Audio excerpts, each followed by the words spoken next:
سب سے پہلے جو ویلاگ کا جہاں سے آغاز کروں گا وہ سمپل سی ایک بات ہے جو آپ نے یاد رکھنی ہے. وہ یہ ہے کہ میں آپ کو بتا دوں کہ پاکستانی قوم بہت آگے نکل چکی ہے اور پاکستانی فوج بہت پیچھے رہ گئی ہے. اس میں آپ کہیں جی کہ ہم سیاستدانوں کی اگر بات کریں کہ سیاستدانوں کی، تو میں سمپل سی بات ہے اس بات پہ ابھی بھی قائم ہوں کہ مسلم لیگ نون جو تھی وہ تو اس میں سیاستدان جو کچھ بیچارے جیسے قوم پاگل بنی ہوئی تھی، وہ سیاستدان بھی پاگل بنے ہوئے تھے، جوید ہاشمی جیسے اور دوسرے. ادروائز یہ کوئی سیاسی جماعت تو تھی ہی نہیں. جو میں بار بار میں اسی پہ اپنا موقف پہ قائم ہوں. اور لیکن جو پیپلز پارٹی تھی وہ بھی آپ کہہ لیں کہ بھٹو سے کچھ چیزیں اس نے عوام کے لیے کی ہیں، لیکن اگر اس کی مکمل طور پہ اس کے یعنی وہ کہتے ہیں نا جس کو آپریشن کیا جائے، اس کو ریسرچ اس کے اوپر کی جائے، تو بھٹو صاحب کوئی سیاسی لیڈر نہیں تھے. وہ ایک کہہ لیں کہ اداکار تھے، سیاسی اداکار، اور اداکاری انہوں نے کی. تو اس کی بہت ساری وجوہات ہیں، اس پہ کبھی انشاءاللہ تفصیل سے بات ہوگی. اور اس کے بعد بے نظیر بھٹو نے یعنی کہہ لیں کہ آدھا تیتر آدھا بٹیر والی سیاست وہ کر رہی تھی، اور لیکن اس میں بھی وہ کامیاب نہیں ہو پائیں، اور جتنا ان کو موقع ملا انہوں نے کوئی وہ سیاست جو ہے عوام کے لیے نہیں کی. ٹھیک ہو گیا، کیونکہ ان کے ساتھ پرابلم ہی اتنے اس آرمی نے ملٹری اسٹیبلشمنٹ نے کھڑے کر دیے تھے کہ ان کو کسی جگہ پہ موقع ہی نہیں ملا کہہ لیں کہ وہ سیاست صحیح انداز میں کرتی، وہ جمہوریت کو جو ہے وہ فروغ دیتی. تو ایسا نہیں ہوا، ان کو بھی وہی یعنی مساق جمہوریت کرنا پڑا. اور کس نے ان کو مجبور کیا؟ پاکستان آرمی نے. کیونکہ نون لیگ کو آپ چھوڑ دیں کہ اپنا ضیاء کہہ رہا ہوں نواز شریف صاحب نے یا کسی اور نے کیا. نو، نواز شریف کبھی بھی سیاستدان نہیں تھا، نہ ہوگا. پھر ڈرامہ کرنے کی کوشش کر رہے، لیکن میں نے ابھی آپ سے بات کی ہے کہ پاکستانی قوم بہت آگے نکل گئی اور یہ ڈفرز بہت پیچھے رہ گئے. کیسے؟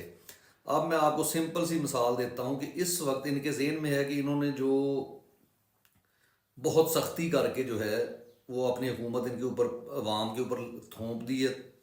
اور یہ تھوپی ہوئی حکومت شاید اسی طرح سے ہی قائم رہے گی. نہیں، یہ طاقت کا کھیل کتنی دیر آپ چلائیں گے؟ یہ اس وقت تک ہوتا ہے جب تک لوگوں میں یعنی ایک جینے کی خواہش اور لوگوں کے درمیان جب یہ ہو کہ چلیں آپ کچھ نہ کچھ اس کو کھانے کو دے رہے ہیں، تو لوگ بے حس اگر ہیں، اور خاص کر اس خطہ میں لوگ اس طرح کے ہیں کہ جینے کے لیے بہت سی چیزوں پر کمپرومائز کرتے ہیں. کیونکہ آج تک علماء کرام نے جو کہہ لیں غلط رہنمائی کی ہے عوام کی، ان کو سمپلی یہ بتایا کہ کبھی دعائیں اٹھا کے کر رہے ہیں جناب وہ کیا کہتے ہیں کشمیر کے لیے، کبھی مسجد میں امام صاحب رو رو کے دعائیں کر رہے ہیں فلسطین کے لیے. یہ نہیں پتا کہ آپ کے اپنے ملک میں فلسطین سے زیادہ برے حالات ہیں. ماؤں بہنوں کی عزتیں شاید اتنے وہ یہودی نہ لوٹتے ہوں جتنے آپ کے محافظ جو ہے آپ کے ساتھ جو حال کر رہے ہیں. جس طرح آپ کی مائیں بہنیں جیلوں میں پڑی ہیں، اور ہر ایک شخص کو پتہ ہے کہ ڈاکٹر راشدہ یاسمین، صنم جاوید اور کئی یعنی جو سیاسی قیدی ہیں کہ ان کی کریڈیبلٹی آپ کے جرنل سے زیادہ ہے، آپ کے سیاستدانوں سے زیادہ ہے، اور پھر بھی وہ جیل میں ہیں. تو اس لیے اس چیز کو چھوڑیں کہ یہ لوگ کیا سوچ رہے ہیں. اصل میں دماغ ہونا چاہیے سوچنے کے لیے، دماغ نہیں ہے یہ تو صرف. اور جو نیچے بیٹھے ہیں، میری ایک جناب ان کے وہ کیا کہتے ہیں چھوٹے رینک کے افسر سے بات ہو رہی تھی، تو مجھے کہتا ہے یعنی پہلے بہت عمران خان کا کہہ لیں کہ وہ دیوانہ تھا، اور مجھے کہتا ہے جی کہ اب میں عمران خان کے خلاف ہوں. جب باجوہ صاحب نے اور یاسم منیر صاحب نے جب فلمیں دکھانی شروع کی ہیں ان کو، ویسے تو یہ فلمیں لوگوں کی بھی بناتے ہیں، تو جیسے جیسے انہوں نے فلمیں وہ بنا رہے تھے، اسکولوں میں بنا رہے تھے، ان کی برین واشنگ کر رہے تھے، تو اس کو یہ سمجھ آئی کیونکہ وہ بندہ اپنے خاندان کا سب سے نکما ترین بندہ ہے، بے وقوف، جاہل. یعنی اس سے بڑے بڑے پڑھے لکھے لوگ کیوں نہیں یہ لیتے؟ کیونکہ ان کو پتہ ہے پڑھے لکھا بندہ اگر آ گیا، اگر جس کا ذہن کام کرتا ہوا، آئی کیو لیول ہوا، جس میں غیرت ہوئی، اس وہ کسی وقت بھی ہماری ایسی کی تیسی پھیر دے گا. آج کیوں نہیں آپ کے 7 لاکھ فوج میں سے کوئی فوج اٹھ ہی نہیں رہی کہ ملک میں آئین کے بخیے ادھڑے جا رہے ہیں، اور یہ جناب آرام سے بیٹھے ہیں، صرف اپنی تنخواہیں لے رہے ہیں، اپنے ڈی ایچ اے کے وہ پلاٹ کے چکر میں بیٹھے ہیں یا پلاٹ لے کر بیٹھے ہوئے ہیں،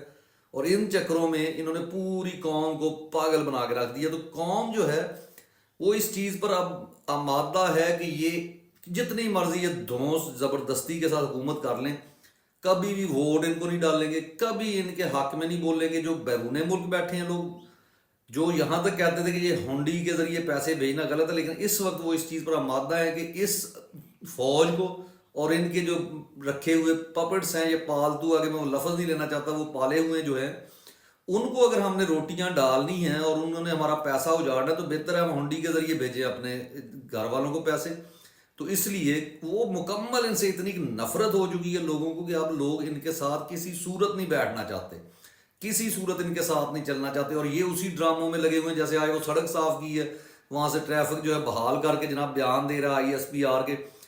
فوج جو ہے عوام کی خدمت کرتی رہے گی. اور عوام اتنی سمجھدار ہو گئی ہے کہ عوام یہ کہہ رہی ہے جناب آپ ہمیں آپ کی خدمت کی ضرورت ہی نہیں ہے, ہم نے آپ کو چوکیدار رکھا ہے, آپ جا کے سرحدوں کے اوپر حفاظت کریں, آپ ہمیں یہ سڑکیں صاف کر کے یہ جو ہے جناب سیلاب آ جائے وہاں سے بندوں کو نکال کے نہ دکھائیں. کبھی سندھ میں کوئی پرابلم آ جائے, وہاں آپ سندھ میں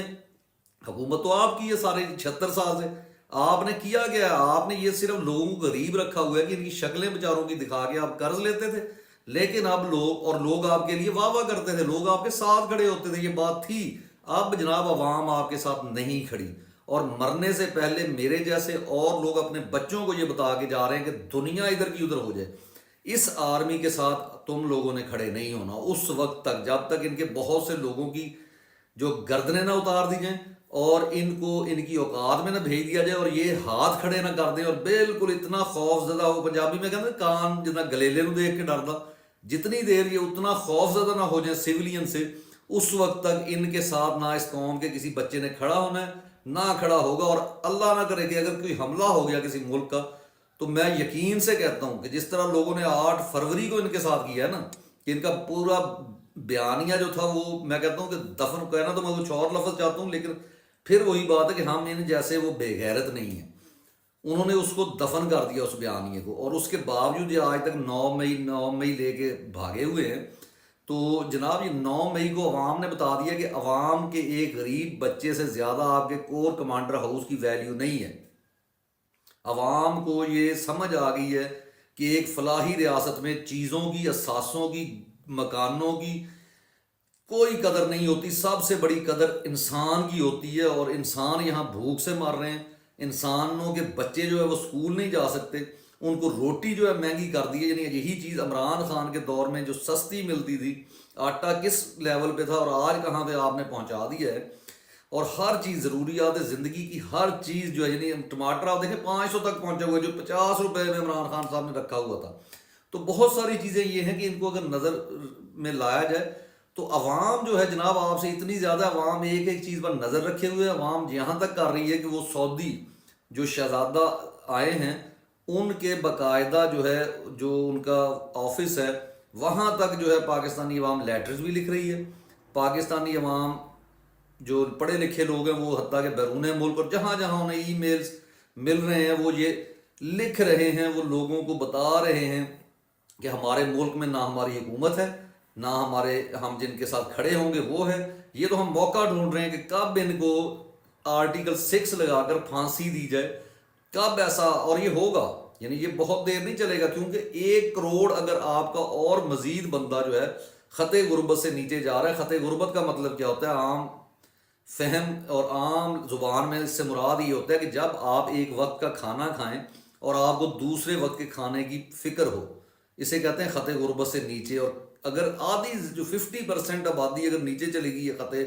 غربت سے, تو وہ آپ کے گلے نہیں کاٹیں گے. اور اگر آپ یہ کہیں کہ یہ جناب بڑے تہذیب یافتہ لوگ ہیں, تو جو فرانس میں ریولوشن آیا تھا فرانس کے لوگ بھی بہت زیادہ تہذیب یافتہ تھے. تاریخ اٹھا کر دیکھیں, ان کے بارے میں کہا جاتا تھا کہ وہ بہت زیادہ تہذیب یافتہ لوگ تھے. لیکن انہوں نے پھر اس کے بعد وہ گلوٹن جو گلا کاٹنے والی مشین لگائی تھی, تو انہوں نے اس شخص کو بھی قتل کر دیا تھا جس کے پاس 2 کپڑے کے جوڑے تھے, جس نے خوشبو لگائی ہوتی تھی. تو مراد یہ ہے کہ اتنی احساس محرومی, مڈل کلاس کو آپ کے اوپر انتہا درجے کا غصہ, اور پیسے والا جو ایماندار شخص ہے جس نے محنت سے پیسہ کمایا ہے, جس نے زندگی میں نہ کبھی رشوت دی نہ دینا چاہتا ہے, وہ آپ سے نفرت کرتا ہے, آپ کے مولویوں سے نفرت کرتا ہے, آپ کے ہر اس شخص سے نفرت کرتا ہے جو آپ کا حصہ ہے. قمر زمان قاہرہ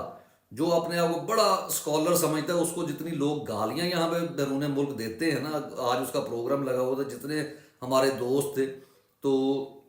اس سے میں اندازہ لگا رہا ہوں کہ یہ قوم بہت آگے چلی گئی ہے, اور یہ انشاءاللہ اس کے لیے آگے ترقی ہے. اور فوج کے لیے صرف تنزلی ہے, اور جس نے بچنا ہے اس نے آئین کے ساتھ کھڑا ہونا ہے, ادروائز کوئی بچت کا راستہ نہیں ہے. اجازت دیجیے, اللہ حافظ.